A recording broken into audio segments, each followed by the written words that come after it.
Welcome to the Power in Motion podcast, the show for women who want to develop a kinder relationship with their body so you can feel healthy, happy, and confident without restricting food, doing torturous exercise, or constantly worrying about the number on the scale. I'm your host, Kim Hagel, size inclusive fitness specialist and certified non-diet health and life coach specializing in body image. This podcast is here to provide weight-neutral, health at every size aligned information and coaching on sustainable habits and mindset shifts so you can feel your very best in the body you have right now. Let's lace up our runners and go for a walk while we chat.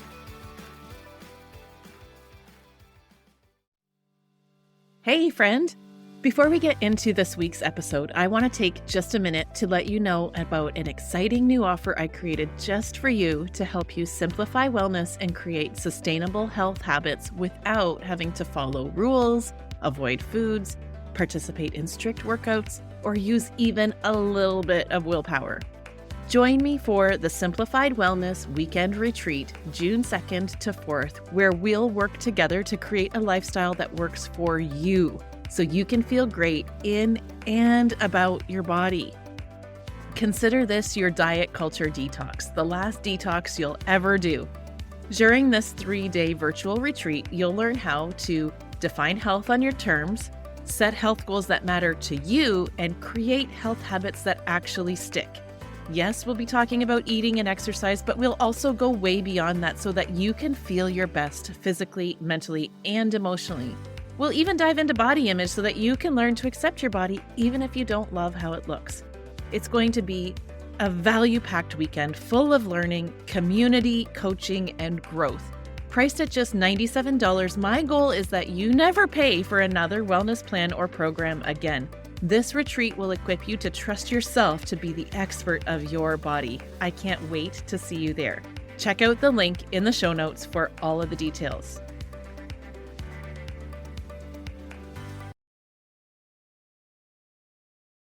Hey, how's it going today, my friend? Welcome back to the Joyful Movement Show. This is episode 3.5. We're carrying on with our series on simplifying wellness. And today I want to chat about the myth that I hear often, which is that I felt better when I was smaller. Now, we've done a lot of episodes in the past, going back to the beginning of this podcast, addressing why you don't need to lose weight to be healthier, fitter, or more valuable, or more anything. And in this series specifically, we've been talking about how you can simplify your approach to wellness, trust yourself to make good decisions for your body, and how to measure and track your progress in weight-neutral ways.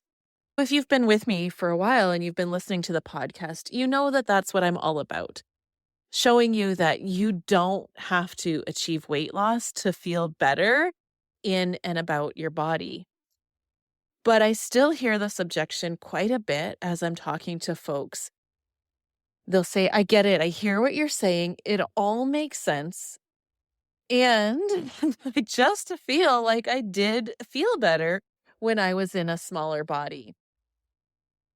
And feeling better means something different to every person. For some people, when they say that, they mean I felt better physically. I felt stronger. I had more energy. I was able to move around with more ease. I slept better. I had less stress in my life. So they could be talking about a physical feeling when they're talking about feeling better. And then other people will say that feeling better was more feeling comfortable in their clothes or feeling confident that they can walk into any room and feel secure in themselves. Either way, however you define feeling better for you, it's that thought that keeps people on the quest for something, whatever it is that will help them lose the weight.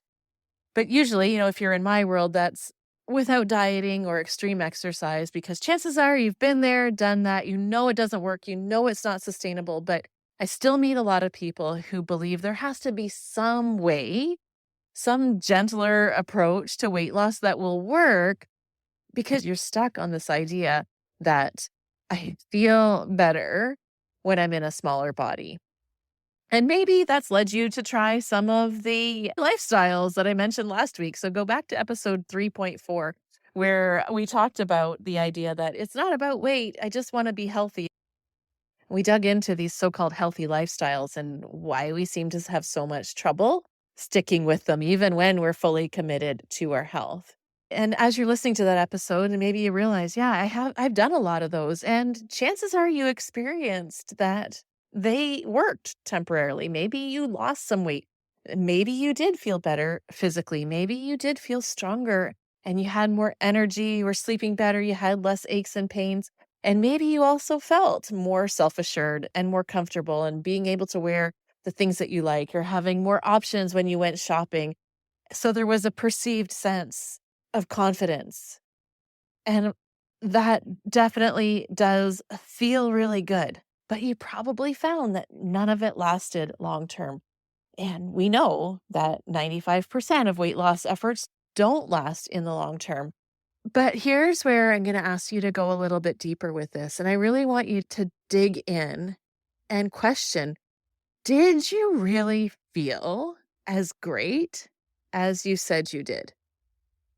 Because if you really felt that confident, that self assured, that healthy, that comfortable, and that full of energy in life, why'd you stop?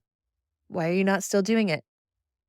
Even if the way that you had to eat and exercise was very restrictive, required a lot of planning and discipline, and took up a lot of brain space, it kind of sounds to me like the trade off might be worth it. So maybe it wasn't as great as you say it was. Was it really that good? And here's the thing, we have a tendency to see the past through rose colored glasses and forget about the struggle and the pain. So I'm going to ask again, were you really 100% confident in your body? Or were you always wondering what people were thinking when they looked at your body? Did you really feel that great about how you were eating and exercise? Or were you maybe a little bit bored or obsessed or jealous about how others were eating around you? And did you really feel that healthy?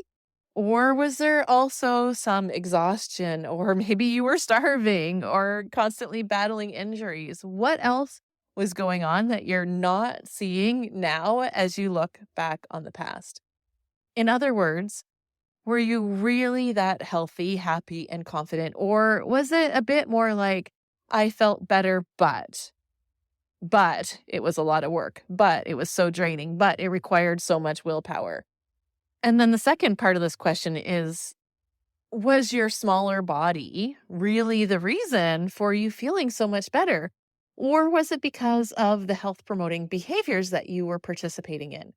And could you potentially have had the same result physically without weight loss? And I would venture to say that chances are you could.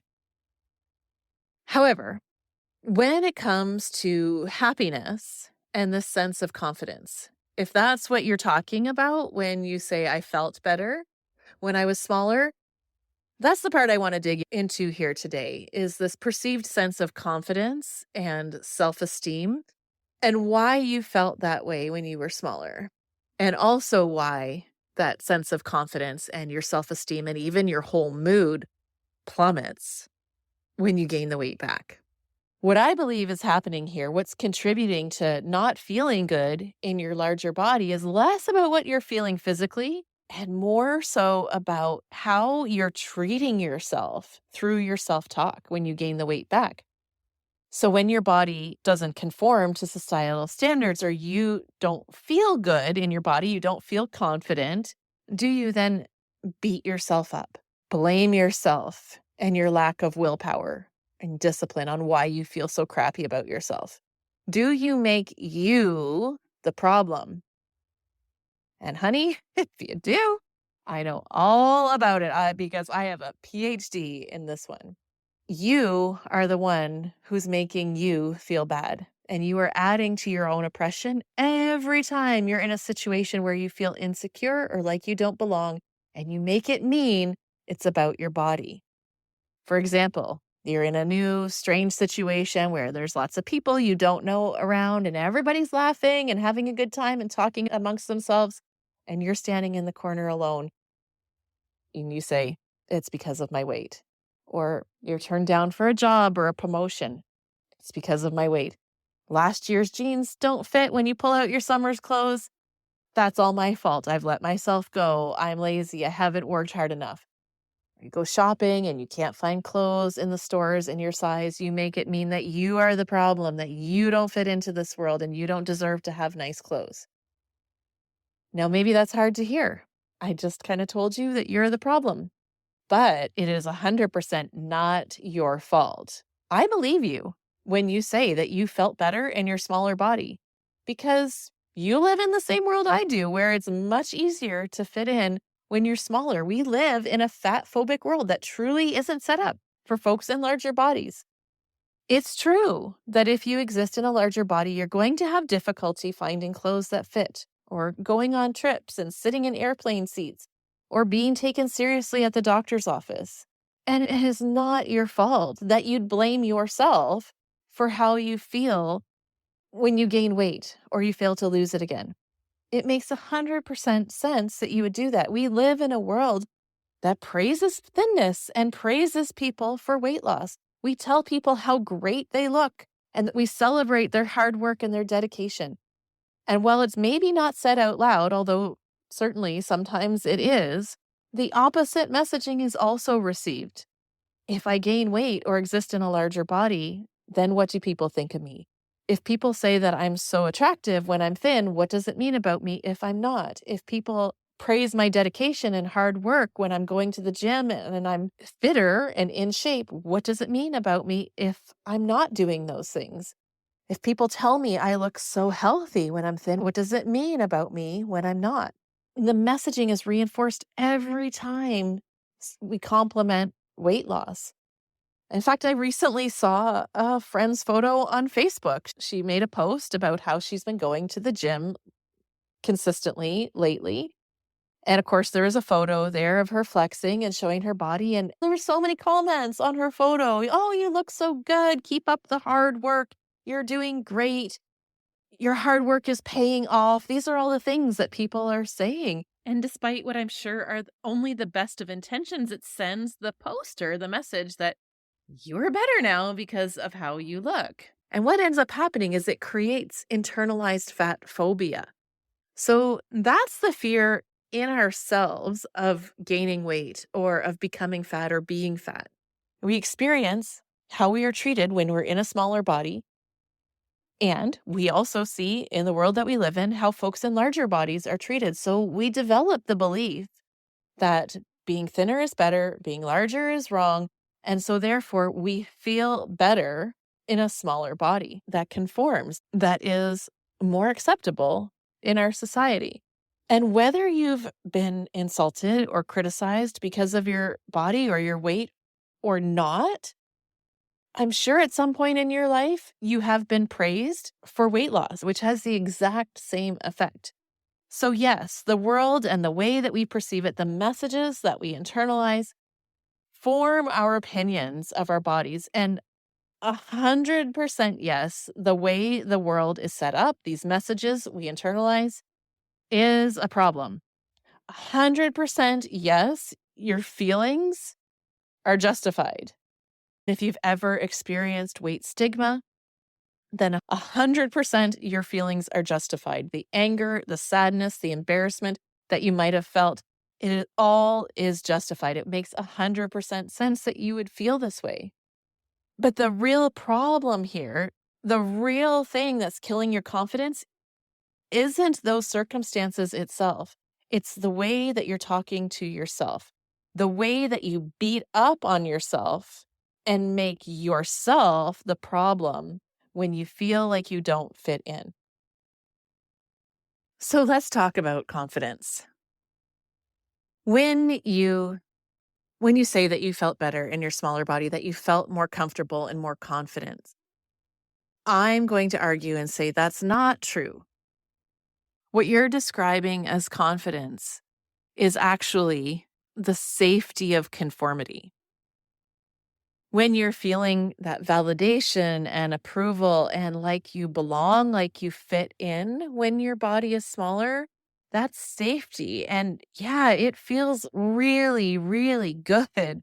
I mean, connection is our deepest human need. To our brain, feeling connected is part of our survival. I mean, back in the caveman days, you had to fit in. You had to have community around you. You had to feel like you belonged. If you didn't belong, you were out there on your own and you were going to die. The saber-toothed tigers were going to chase you down and eat you. You were dead. So we are wired to want to belong. We are wired to connect to other humans. It is how we survive. So it feels safe when people praise you and tell you that you look good. It feels safe, but it's not confidence. Confidence isn't conditional. At least true confidence isn't. Confidence can't be taken from you. Confidence doesn't come and go based on how your body looks or even how skilled you are, how much education you have, how good you are at your job. Confidence isn't transient. True confidence is knowing that you're valuable, worthy, and enough, no matter what. It's not to be mistaken for cockiness. Confidence is not cockiness or having everything figured out or never feeling insecure. It's kind of like bravery doesn't mean that you never feel afraid. I got that one from the children's book that we read to our son. It's called Franklin Goes to the Hospital. When my little guy was getting ready for surgery, we read him a bunch of stories to help prepare him for being in the hospital. And in this book, Franklin's getting ready to go to the hospital and he's feeling very scared. And everybody keeps telling him how brave he is. And he confesses to the doctor, I don't feel very brave. I'm really scared. And the doctor says, oh, Franklin, being brave doesn't mean that you never feel afraid. Being brave means that you feel afraid and you do the hard thing anyways. Similarly, confidence is feeling that insecurity and that self-doubt, but choosing to have your back anyways, knowing that you're enough anyways. That's what confidence is.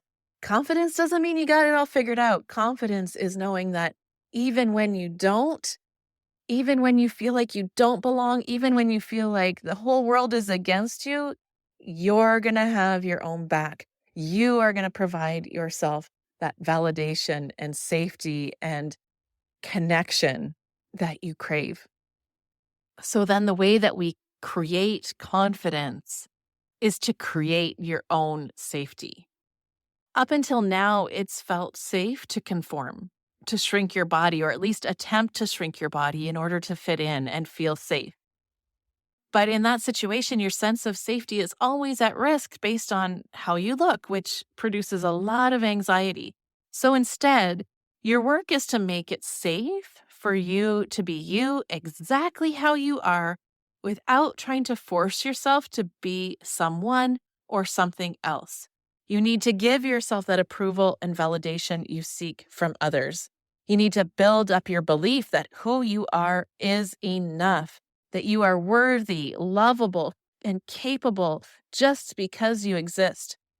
And when the world tries to provide evidence that you're not enough, your work is to have your own back. Yes, it's true that our world isn't made for people of size.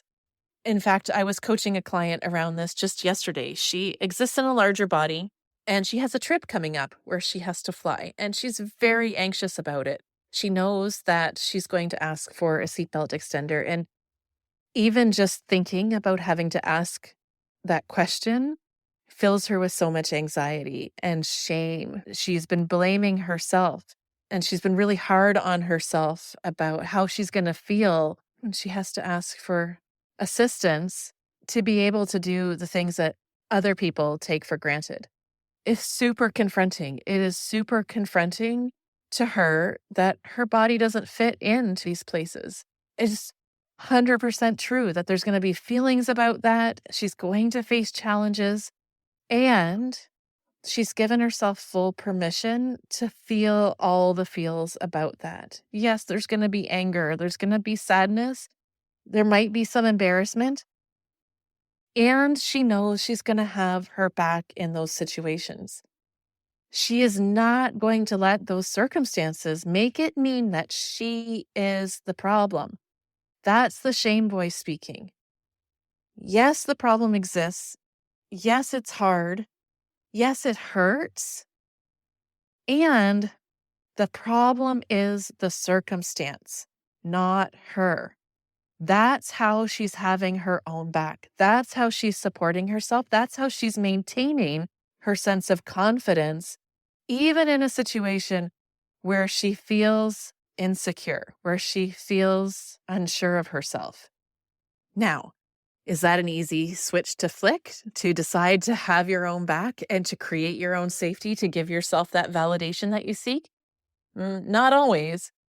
I think no matter the situation, we as humans have a real tendency to take responsibility for things that are not our fault. That's another way that we try to keep ourselves safe, by shrinking and hiding and allowing ourselves to believe that we're the problem, that it's our fault that we feel these difficult feelings. And then we put our energy into trying to fix ourselves to feel better. But what I'm suggesting you try is reject fixing anything about you and instead direct your energy into supporting yourself, taking care of yourself, have your back, to build yourself up, to give yourself that validation that you seek. That's the process of creating true confidence at any size. The only difference between you and a confident person is the way that you talk to their self and their willingness to be their own best friend. I can tell you from my own personal experience and from coaching the people I've worked with, it is possible to create unshakable confidence, no matter what you look like. You can get to a place where you feel your very best in and about your body that is unconditional upon anything. How you look, what you can do, you just got to build up your sense of enoughness. And that, my friends, is an inside job, which is great because your thoughts and beliefs are a whole lot easier to change in the long term than your body. And if you need some help navigating that process, you know I have your back. I'll have your back until you learn to have your own. Just reach out through my social media or my website to book a call with me. During our discovery call, I help you get to the root of where you're stuck, help you uncover those limiting beliefs, and show you the path forward. So by the time you leave the call, you know exactly what you have to work on. And from there, you get to decide whether you want to do that work yourself or if you want my support through coaching. Either way, I'll be cheering you on every step of the way. All right, that is all for today. I'll see you back here next Monday where we'll be talking about the cost of chasing wellness. Yes, in the dollars and cents sense, but also the mental and emotional cost. So have a great week. Get out there and do some movement that brings you joy, and I'll catch you on the next episode. Thanks for tuning into the Power in Motion podcast today. If you love what you're learning here, then I invite you to take the next step of embodying these concepts into your own life so that you can live your healthiest, happiest life and never again feel held back by your body. Coaching is the fastest, most efficient pathway to taking what you know in your head to actually applying it and seeing results. Whether you're looking to make changes around movement, food, body image, or all three, I'm here to help you nurture a kind, respectful, and trusting relationship with your body so you can feel your very best. Click the link in the show notes to book a free consultation, and together we'll uncover what's getting in the way of you having the results you want. You'll leave this call knowing exactly what you need to work on, and together we'll explore whether one of my coaching offers is a good fit for you. I can't wait to meet you.